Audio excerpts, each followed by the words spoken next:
Hello students.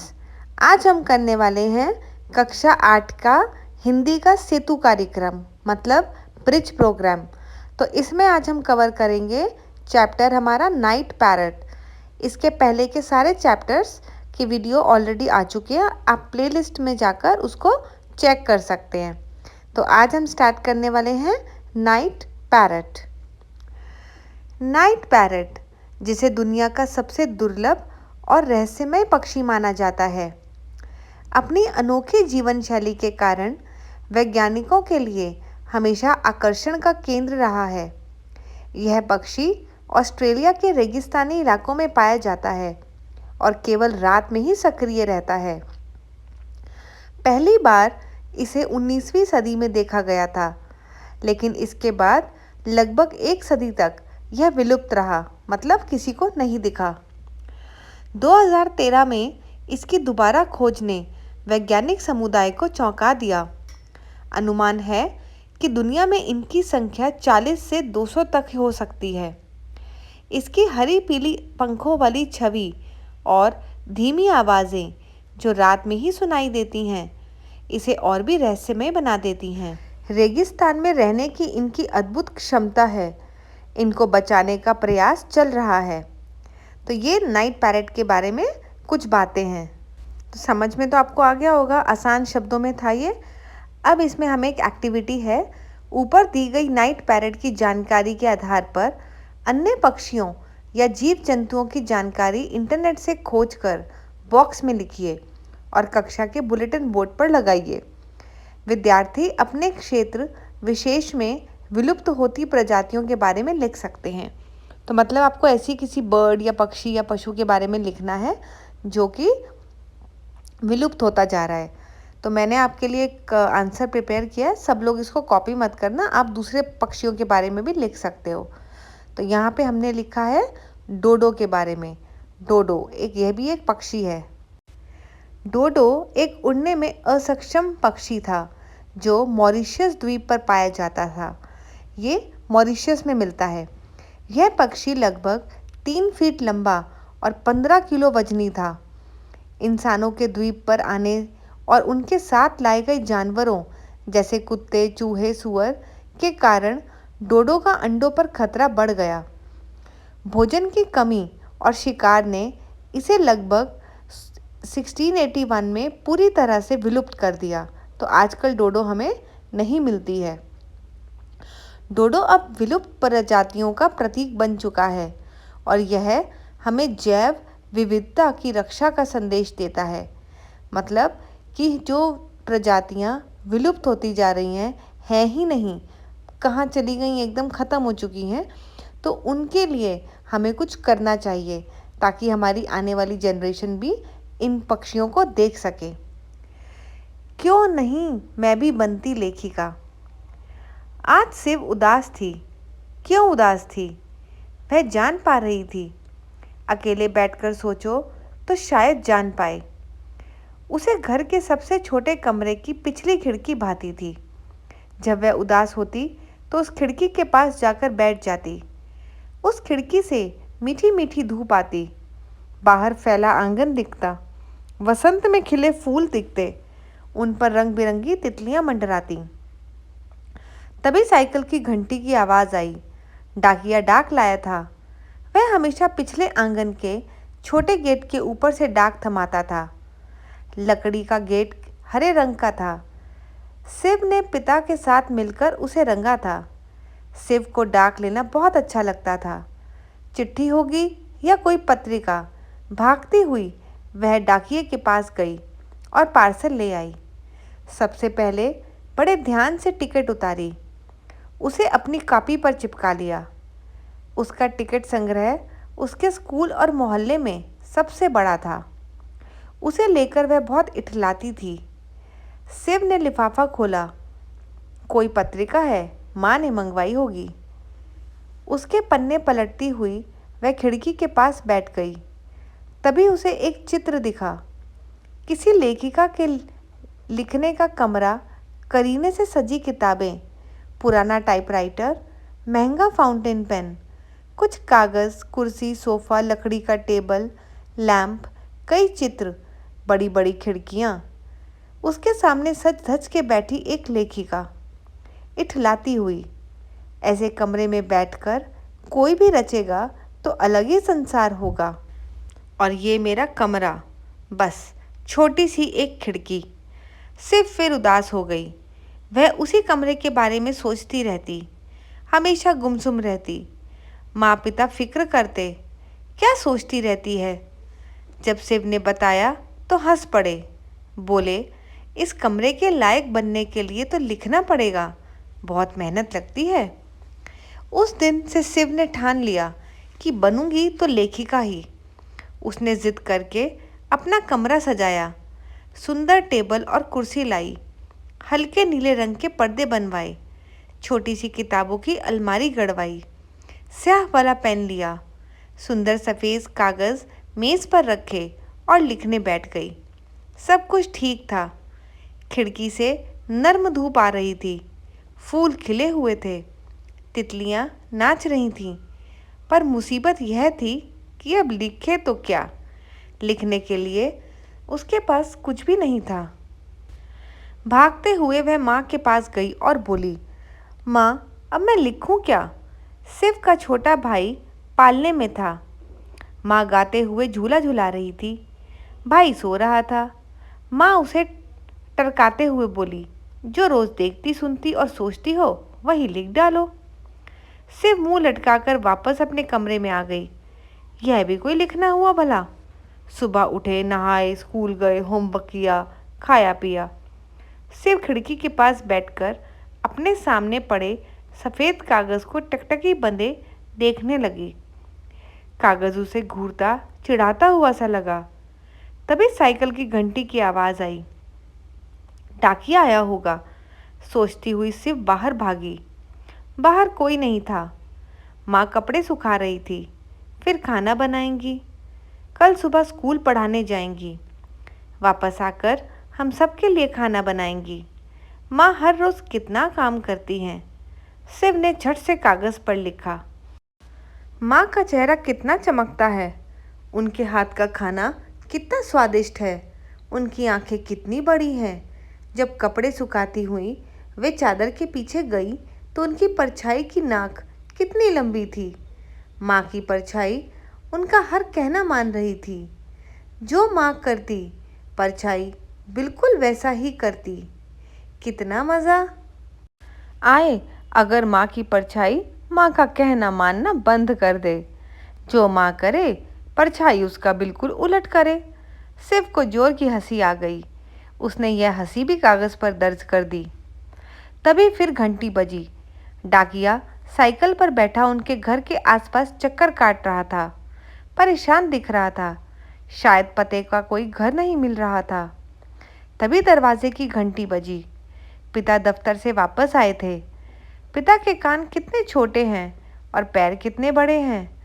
उनका जूता शिव ने अपने जूते के पास रखा। उसे बड़ी हंसी आई। यह हंसी भी उसने कागज़ में दर्ज कर ली। पिता मुंह हाथ धोकर खाना खाते थे। माँ अब भी कपड़े सुखा रही थी। पिता ने खाना खत्म करके सबके लिए परोस दिया था। छोटा भाई पालने में लेटा यह सब देख रहा था। अचानक उसने चिल्लाना शुरू कर दिया। उसकी आंखें बंद और मुंह खुला था। माँ भागते हुए आई, पिता भी भागते हुए आए। दोनों अलग अलग दरवाजे से आए और आपस में टकरा गए। वे हंसने लगे। भाई पालने में रो रहा है। कैसा विचित्र दृश्य है। शिव ने यह भी अपने कागज़ में दर्ज कर लिया। कागज़ भरते जा रहे थे और बड़े खुश थे। बाहर डाकिया घंटी बजाता हुआ अभी भी घर ढूंढ रहा था। आंगन में तितलियां उड़ रही थीं। शिव ने सोचा, क्यों नहीं वह भी उड़ सकती। डाकिया अचानक हरे दरवाजे पर रुका और बोला, ओहो, अरे बेटी, तुम्हारा नाम क्या है। शिव बोली, शिव। धत तेरेगी, तुम्हारा ही तो पार्सल आया है। मैं भी कितना मूर्ख हूँ। हमेशा तुम्हारे पिता के नाम से पार्सल आते थे तो भरमा गया। इस छोटी सी लड़की का इतना बड़ा पार्सल। डाकिया ज़ोर ज़ोर से हंसने लगा। शिव को लगा कि काश वो तितलियों की तरह उड़कर डाकिए के पास जा सकती। तभी उसे सब कुछ हल्का हल्का लगने लगा। ज़मीन पर रखा पालना और उसमें बैठा भैया दोनों छोटे होने लगे। भैया अपना रोना भूल उसकी ओर हैरानी से देख रहा था। वो हंस रहा था। वो उड़ते हुए डाकिए के पास गई और अपना पार्सल ले लिया। अब उसने वह सब जो सफ़ेद कागज़ पर लिखा था वही किताब छपकर आई थी। उसमें कई चित्र थे। एक चित्र में वह बिल्कुल इसी तरह तितलियों के साथ उड़ रही थी। किताब उसकी टेबल पर रखी थी। उसका कमरा हूबहू उस लेखिका के कमरे के जैसा था। फोटो में सिर्फ अपनी किताबों की अलमारी के सामने रखे दीवान पर इठलाते हुए बैठी थी। इस फोटो को दूर देश की एक छोटी लड़की ने देखा और सोचा, क्यों नहीं मैं भी बन सकती एक लेखिका।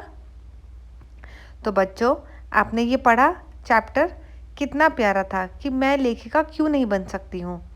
तो लेखिका बनना मतलब सृजनात्मक लेखन करना, मतलब क्रिएटिव राइटिंग करना, मतलब जैसे कुछ भी अच्छा इमेजिन करने की शक्ति होनी चाहिए। अगर आप लेखिका बनना चाहते हैं तो आपके अंदर एक्सप्रेशन पावर होना चाहिए, कुछ भी इमेजिन करना चाहिए ताकि आप उसको क्रिएटिवली लिख सको और सामने वाले इंसान को आपके राइटिंग पढ़ने में इंटरेस्ट आए। आई मीन वो जो आप लिख रहे हो उसे पढ़ने में उसका इंटरेस्ट बंधे। तो ऐसा ज़रूरी नहीं है कि आप कोई स्टोरी लिख रहे हो या ऐसा कुछ लिख रहे हो। आप जो डेली एक्टिविटीज़ हैं वो भी लिखो, लेकिन उसे इस तरीके से लिखो कि लोग उसे पढ़ना चाहें। राइट। तो चलो, अब ये साझी समझ करके कुछ क्वेश्चन दिए हैं, हमें उसके आंसर्स करने हैं। तो मैंने आपके लिए आंसर्स कुछ प्रिपेयर किए हैं। आप इसको कॉपी पेस्ट नहीं करोगे, आप अपना दिमाग लगा के और उस आंसर को बेटर बनाओगे, नहीं तो क्लास में सबका सेम हो जाएगा। पहला प्रश्न है, इस कहानी का मंचन करने के लिए संवाद लिखिए। तो संवाद मतलब एक वार्तालाप टाइप लिखेंगे और वो पूरा सीन आपको समझाएंगे। तो हमने इसमें दृश्य क्या लिया है, शिवा अपने कमरे में उदास बैठी है, खिड़की के बाहर देख रही है। ठीक है, तो इसके अंदर हमने कौन से पात्र लिए हैं, शिवा ली है और उसकी माँ ली है। शिवा, माँ बोलती है, शिवा क्यों उदास बैठी हो। शिवा, माँ मैं भी लेखिका बनना चाहती हूँ, लेकिन नहीं जानती कैसे शुरू करूँ। माँ, तुम रोज़ जो देखती हो महसूस करती हो वही सब लिखो। शिवा, सच माँ, मैं लिख सकती हूँ। माँ, बिल्कुल, तुम्हारी हर सोच एक कहानी बन सकती है। तब आपने देखा ये छोटा सा संवाद हमने लिखा है इसमें शिवा और माँ एक दूसरे के साथ बात कर रही हैं। तो हर कोई लेखक बन सकता है, लेकिन सिर्फ ये है कि आपको लिखना आना चाहिए, आपको अपने शब्द अच्छे से सेलेक्ट करने चाहिए और उस कहानी को इंटरेस्टिंग बनाना चाहिए। अपने विचार से कहानीकार बनने के लिए क्या क्या तैयारी करनी होगी उसकी सूची बनाइए। तो आपको क्या क्या करना है अगर आप भी एक कहानीकार बनना चाहते हैं, लेखक बनना चाहते हैं। तो पहला, ध्यानपूर्वक अवलोकन करना। अवलोकन से मतलब क्या है, सामने वाले को ध्यान से देखना, वो क्या एक्टिविटी कर रहा है, उसके फेस पे क्या एक्सप्रेशन है, वो क्या सोच रहा है, उसको पूरा ध्यानपूर्वक देखना। रोज़ लिखने की आदत डालना, डेली कुछ ना कुछ ज़रूर लिखो अगर आप सच में लेखक बनना चाहते हो तो। अच्छे साहित्य का अध्ययन, कोई भी एक अच्छी किताब ले लो, कोई भी फेमस लेखक की, और उसे पढ़ो। नई नई चीज़ों का अनुभव लेना, नई नई जगहों पे जाओ, नए नए काम करो और अनुभव लो। चाहे आप मार्केट में सब्ज़ी लेने जा रहे हो तो वहाँ पे देखो लोग क्या कर रहे हैं, कैसे कपड़े पहन कर आए हैं, क्या खरीद रहे हैं, किस तरह से भाव तोल कर रहे हैं, तो उसको भी एक कहानी के रूप में प्रस्तुत कर सकते हो। कल्पना शक्ति को बढ़ाना, अपनी इमेजिनेशन को बढ़ाना। भाषा और व्याकरण में निपुणता, जब आप लिखते हैं तो आपके टेंसेस, वर्ड, स्पेलिंग सब सही होना चाहिए। धैर्य और लगन से काम करना, पेशेंस और डेडिकेशन, ये दोनों चीज़ें चाहिए। आलोचना को स्वीकार करना, आलोचना मतलब अगर कोई आपकी बुराई करे कि अरे क्या लिखा है, क्या बेकार लिखते हो, कोई बात नहीं, उसे स्वीकार करो और जो बुराई है उसको ठीक करने की कोशिश करो। डिप्रेस होकर नहीं बैठ जाओ कि अरे मैं तो बेकार लिखता हूँ, मैं आगे से लिखूँगा ही नहीं, ऐसा नहीं करना। नेक्स्ट प्रश्न, कल्पना कीजिए कि शिवा अब प्रसिद्ध लेखिका बन चुकी है। आपको उसे साक्षात्कार करने जाना है। उसे आप क्या क्या प्रश्न पूछना चाहेंगे, उन सभी प्रश्नों को लिखिए। तो अब आपको उसका इंटरव्यू लेने जाना है, तो आप क्या क्या पूछेंगे उससे? तो पहला आप पूछ सकते हैं, आपने लेखन की शुरुआत कब और कैसे की? आपको अपनी पहली कहानी लिखने की प्रेरणा कहाँ से मिली? आपके लेखन का प्रिय विषय क्या है, मतलब सब्जेक्ट क्या है, किस पे लिखती हैं आप? क्या लेखन में कभी कठिनाई आई? क्या लिखते हुए आपको कभी कोई प्रॉब्लम फेस करनी पड़ी? आप नए लेखकों को क्या सलाह देना चाहेंगी? आपके अनुसार एक सफल लेखक बनने के लिए सबसे ज़रूरी गुण क्या है? तो आप ये सब प्रश्न वहाँ पे जाके शिव से पूछ सकते हैं, जो कि बहुत बड़ी लेखिका बन चुकी हैं अब। ओके, आप भी कुछ अपने प्रश्न पूछना चाहें तो पूछ लीजिए। अगला प्रश्न है, अपने मित्र को शिवा की लेखिका बनने की जानकारी देने हेतु पत्र या ईमेल लिखिए और बताइए कि कैसे इस कहानी ने कहानी की पुस्तक पढ़ने की और प्रेरित किया। तब आप पत्र लिखेंगे, प्रिय मित्र, जो भी आपके मित्र का नाम है वो लिखो। नमस्ते, मैंने हाल ही में एक प्रेरणादायक कहानी पढ़ी। क्यों नहीं मैं भी बनती लेखिका।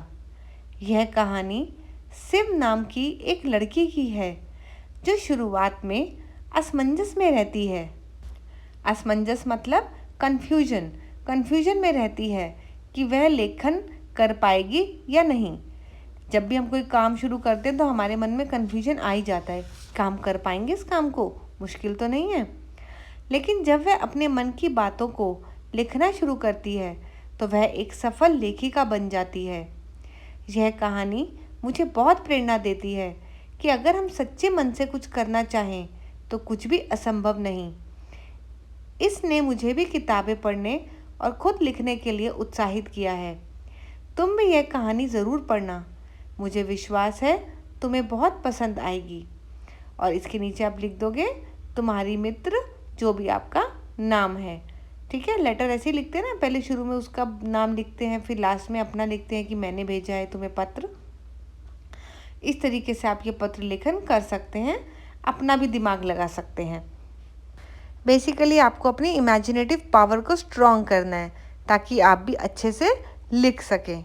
ठीक है, तो चलो इसके साथ हमारा ये वीडियो भी ख़त्म होता है और नेक्स्ट वीडियो के लिए हमारे साथ बने रहिए। चैनल सब्सक्राइब करना मत भूलना। बाय बच्चों।